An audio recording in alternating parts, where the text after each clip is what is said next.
My fiancé cheated with my bridesmaid, what I played at our wedding reception. My name is Elijah Chen, and a week before what should have been the happiest day of my life, I discovered my fiancée Rebecca had been sleeping with my best friend and groomsman Jake. 8 years of friendship with Jake, 3 years of loving Rebecca, and a $42,000 wedding, all destroyed by what I found on a random security video. I still remember the exact moment my world collapsed. It was a Tuesday evening, May 16th. I had just gotten home from work, loosening my tie as I checked my emails. Rebecca was at her weekly yoga class, or so I thought. Among the usual spam and work messages was an email from our building manager, Mr. Grayson, sent to all residents. Due to recent package thefts in the lobby, he wrote, we've upgraded our security system. Footage is now stored for 90 days and accessible to residents. Attached is a secure link to review any footage relevant to your unit in case you need to check for missing deliveries. I almost deleted it. I hadn't ordered anything recently that hadn't arrived. But then I remembered Rebecca mentioning a surprise gift she'd ordered for me that supposedly never came. She'd been disappointed, saying the company claimed it was delivered weeks ago. I thought I might check if someone had taken it from our door. Little did I know this simple, innocent act would shatter the future I had planned. I clicked through the folder structure. Tower B, floor 12. Hallway 1204-1208. Nothing suspicious there. Then I checked main lobby and elevator B, since that's the one that services our side of the building. That's when I saw them. April 12th, 2:17 p.m. There they were, Rebecca and Jake, entering our building together. I paused, confused. This was a Thursday afternoon when Rebecca should have been at work, and Jake supposedly lived across town. I watched as they entered the elevator. The way she touched his arm wasn't casual. Her fingers lingered, traced patterns. And then, as soon as the elevator doors closed, they were kissing. Not a friendly peck, a passionate, familiar embrace that made my stomach turn. I felt like I'd been punched. Rebecca had told me she was in client meetings all day. Jake had recently texted, asking if I wanted to grab drinks that weekend, saying he hadn't seen me in too long.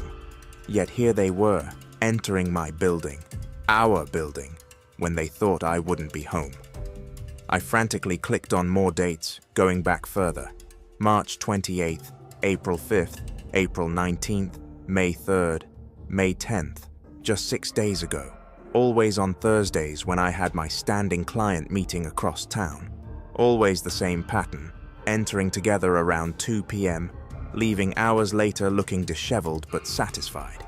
This wasn't a one-time mistake.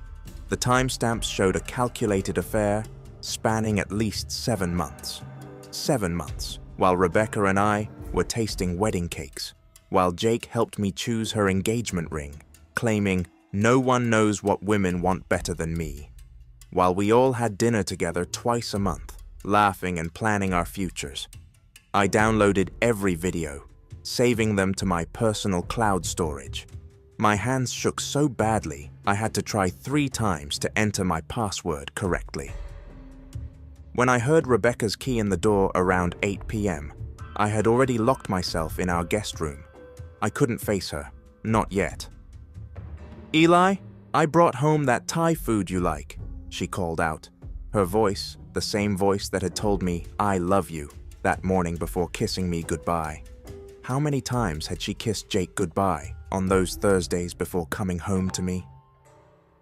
"Not feeling well," I managed to call back. "Think I have food poisoning from lunch? Go ahead and eat without me." She knocked on the guest room door. "Do you need anything? Medicine? Water?" "Just need to sleep it off," I said, fighting to keep my voice steady. "Okay, honey. Feel better. Love you." Love you. The words felt like acid now. For hours, I stared at our wedding invitation on the nightstand, now stained with tears. Rebecca James and Elijah Chen invite you to celebrate their union. The elegant gold lettering mocked me. Everything we'd planned together, the venue by the lake, the honeymoon in Bali, the house we'd put a deposit on, suddenly felt like props in an elaborate lie. I replayed every moment of the past 7 months in my mind. The night Rebecca said she had to work late and couldn't meet me for dinner, was she with him? The weekend Jake canceled our basketball game because he was down with the flu. Was he with her? Christmas, when Rebecca disappeared for an hour to make calls to family, had she been calling him instead? I didn't sleep. By morning, my devastation had crystallized into something colder, more focused. I looked at myself in the bathroom mirror, eyes red but dry now.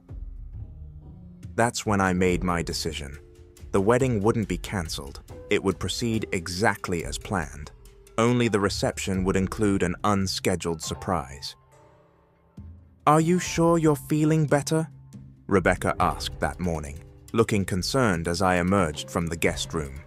She stood in our kitchen wearing the Northwestern University t-shirt she'd stolen from my drawer when we first started dating. "You barely responded to my texts last night." "Much better," I said, forcing a smile. "Just needed to sleep it off." "You scared me," she said, pressing her hand to my forehead. "No fever now. Maybe it was just something you ate at lunch." "Probably," I replied, fighting the urge to recoil from her touch. "I'm going to shower and head to the office. We've got that final venue walkthrough at 6, right?" "Right," she beamed. "I can't believe we're getting married in 10 days. Everything's coming together perfectly." She had no idea how right she was. For the next 5 days, I played the role of excited groom-to-be perfectly. I confirmed details with vendors, picked up my tuxedo, and even had a drink with Jake, who slapped my back and said, "Can't wait to stand beside you on your big day, brother." I studied his face as he said this, searching for any sign of guilt or discomfort. There was nothing, just the same Jake I'd known for years, expertly playing his part. I wondered how many times they had laughed about me, the oblivious fiancé, when they were together. "You're my best friend," he continued, raising his glass. "Have been since Professor Harmon's design class freshman year. No one deserves happiness more than you." I clinked my glass against his, smiling. "Thanks for always having my back, Jake." The irony nearly made me choke on my drink. The only change to our wedding plans was contacting our videographer, Michael. "I want to make a special addition to our reception slideshow," I told him when we met for coffee 3 days before the wedding. "A surprise for everyone." "No problem," he said. "Send me whatever you want added. Going for something sentimental?" "Something truthful," I replied. Michael raised an eyebrow but didn't press further. He'd worked with enough couples to know wedding surprises weren't unusual. "Just make sure the file format is MP4 or MOV, and I'll integrate it seamlessly." I spent hours in my office after work, carefully editing the security footage. I removed any elements that would make it unusable in public. Nothing explicit, just unmistakable. I kept the lobby entrance footage, the elevator kisses, the timestamps showing they always arrived when I had my Thursday meetings. I added simple text overlays with dates and times, showing exactly how long the affair had been going on. The final version was tasteful but devastating, just like the wedding they were about to ruin. During those days, I also quietly moved my most important possessions to my sister Mia's apartment. My grandfather's watch, important documents, irreplaceable photos and mementos. "What's going on?" Mia asked as I arrived with another box of personal items. "Are you and Rebecca moving already?"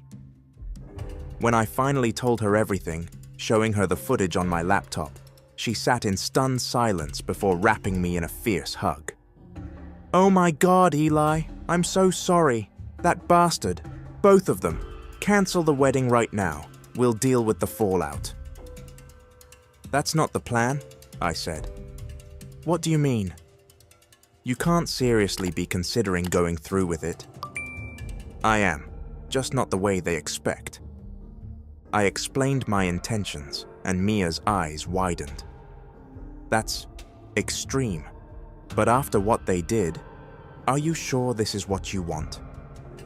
This isn't just about me, I explained. It's about the truth being witnessed. They chose to lie to me in front of everyone we know. They'll face the consequences the same way. Mia nodded slowly. I understand, and I'll be there for you, whatever happens. I made one other crucial preparation. I visited my bank and withdrew my half of our joint savings account, money we'd been setting aside for a house down payment. Not because I needed it, but because I wanted to remove any financial entanglements before the fallout. I opened a new account at a different bank and transferred my direct deposits there. The night before our wedding, Rebecca and I stayed in separate hotel rooms, following tradition. She texted me at midnight. Can't sleep. Too excited to start our forever tomorrow. I love you more than words can say. I stared at those words for a long time before replying. Tomorrow will definitely be unforgettable. On our wedding day, I got ready with a strange sense of calm.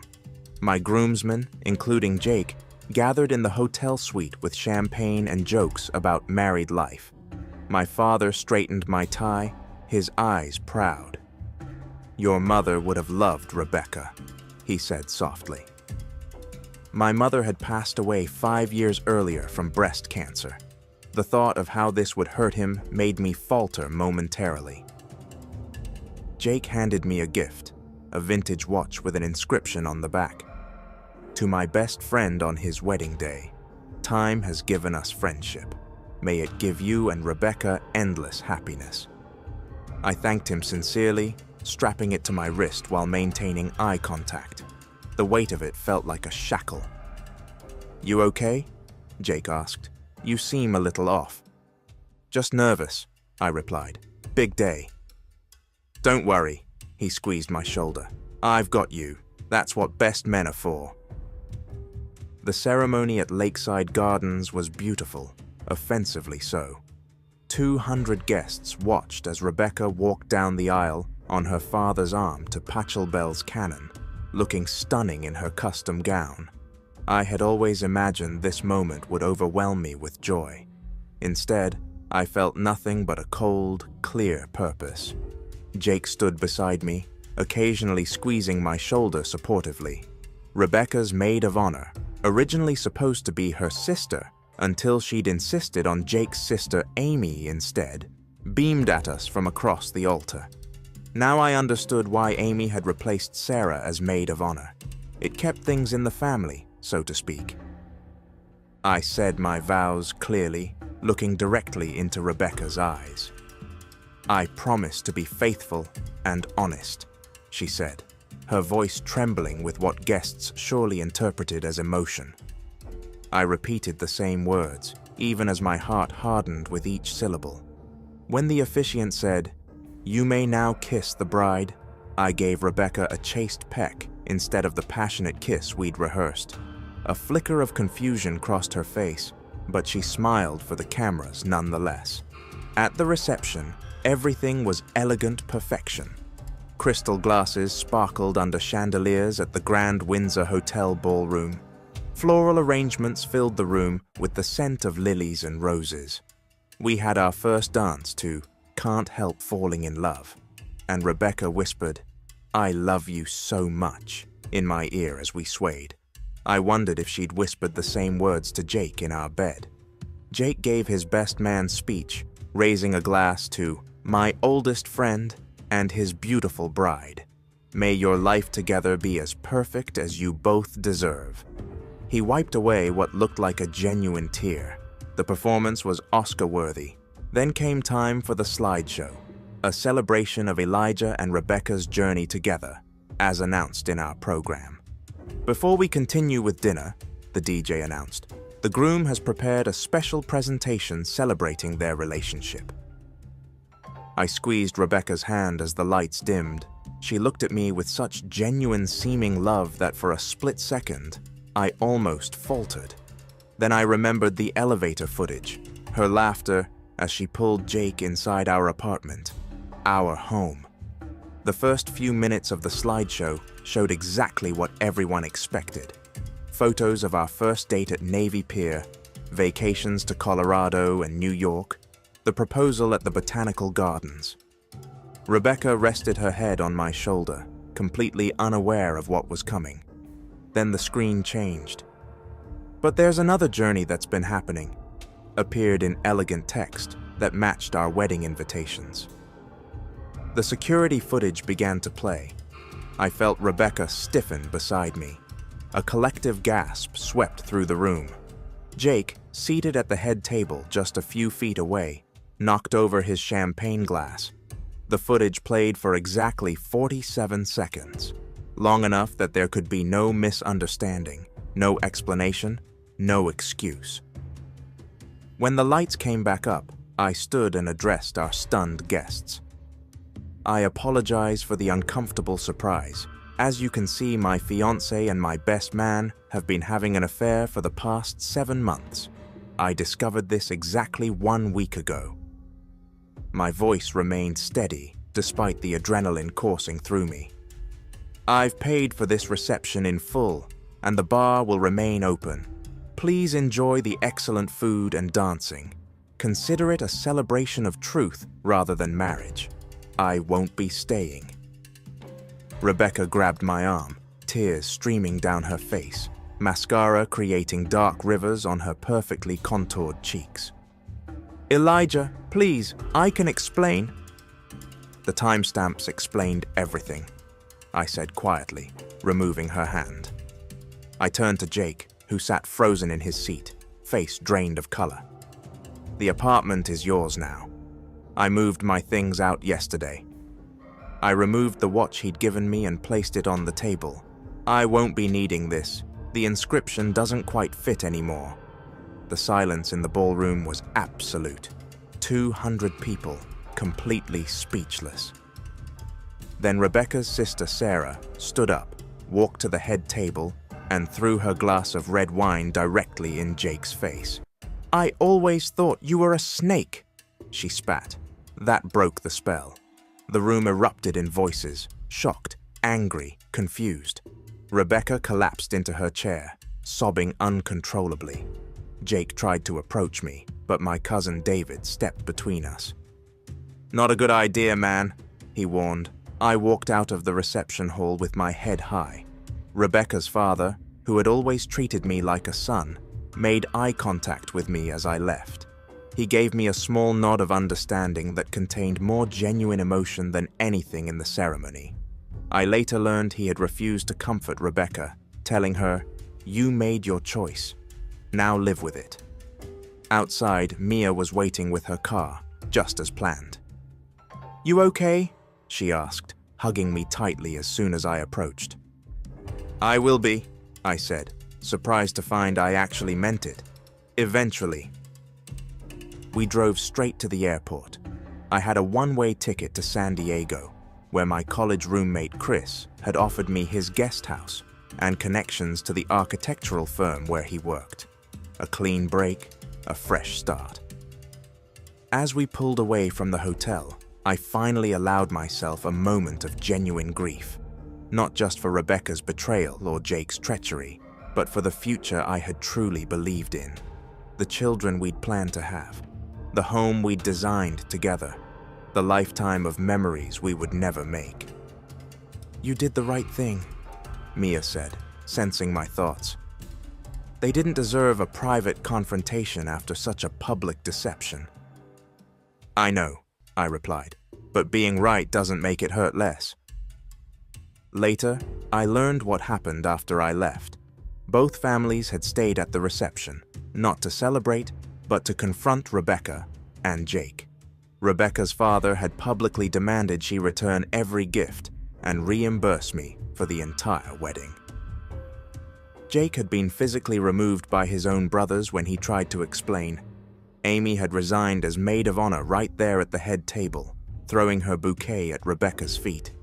The DJ, unsure what to do, had eventually started playing music. A few guests actually stayed, apparently deciding that an open bar was an open bar, scandal or not. By midnight, the only people left were hotel staff, cleaning up the wreckage of what should have been the best day of my life. For weeks, I received messages from guests and even vendors who had witnessed everything. Most expressed support and sympathy. Some called my public exposure cruel and unnecessary. Rebecca's sister Sarah, the one who should have been maid of honor, sent a particularly meaningful note. "What you did took courage. I wish you healing and happiness." Rebecca tried contacting me dozens of times in the following months. Calls, texts, emails, even a handwritten letter delivered to my new address somehow. I never responded. Some of her messages were desperate pleas for forgiveness. Others were angry accusations that I had humiliated her unnecessarily. In one voicemail, she sobbed that she'd lost her job because the video had somehow leaked to her workplace. I felt no satisfaction from her suffering, only a tired sense that consequences were finally catching up. Jake sent a single message. "I know I don't deserve forgiveness, but I'm sorry for betraying you." It was never about not valuing our friendship. I just fell in love with her. I deleted it without replying. Love doesn't make you betray your best friend. It doesn't make you lie for months, looking someone in the eye while stealing their future. 6 months later, I received divorce papers, technically an annulment, since we'd never legally completed the marriage. Rebecca had signed everything without contesting any terms, surrendering any claim to joint gifts or property. Her only personal note was on a yellow sticky attached to the final page. "I'll regret what I did for the rest of my life." I signed the papers and sent them back the same day. No note, no message. Just a signature ending what never should have begun. Some people ask why I went through with the ceremony, why I didn't just cancel the wedding or confront them privately. They don't understand that deception of this magnitude deserves to be witnessed. Rebecca and Jake didn't just betray me. They constructed an elaborate lie involving everyone we knew. Our friends drove across states to attend. Elderly relatives spent savings on flights. Everyone invested emotion, time, and resources in celebrating something that was built on betrayal. As for the security footage, I still have the original files, not as a reminder of betrayal, but as proof that sometimes the most painful discoveries lead to necessary endings, and necessary endings make room for new beginnings. It's been 2 years now. I'm doing well in San Diego, having established myself at a prestigious architectural firm. I'm dating someone new, Cassandra, a marine biologist I met while volunteering at a beach cleanup. She knows my history without being threatened by it. We're taking things slowly, building a foundation of honesty that I now value above all else. Last month, I received a wedding invitation from my college friend Taylor. The RSVP card included a handwritten note. Jake is definitely not invited. And yes, we've installed security cameras at the venue. Just kidding. Maybe. I checked will attend and finally felt ready to witness another wedding. This time, hopefully, one built on truth. The universe has a strange way of balancing accounts. 3 weeks ago, I was in Chicago for a project presentation and decided to stop by my old neighborhood for dinner. As I walked past our former apartment building, I saw Mr. Grayson, the building manager, outside smoking.